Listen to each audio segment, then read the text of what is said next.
खोट्या चेहऱ्याच्या थ्रू आपण लोकांपर्यंत आपल्या भावना पोहोचवण्याचा प्रयत्न करतो. म्हणजे असं की जो दुर्गुण आहे किंवा वाईट गुण आहेत आपल्या आतमध्ये, ते लपून ठेवायचे.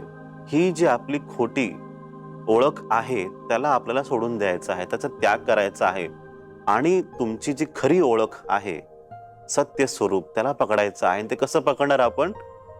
तर प्रेमाने. प्रेम भाव, मैत्री भाव, करुणा. तर सूत्र आपल्याला आज काय सांगत आहे?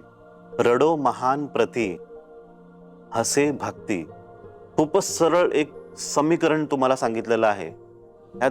ह्या गोष्टी आहेत, आपल्या तिन्ही गोष्टी सोडून द्यायचं आहे. रडणं थांबवायचं आहे, महान बनण्याचा प्रयत्न थांबवायचा आहे, प्रति बनण्याचा प्रयत्न थांबवायचा आहे.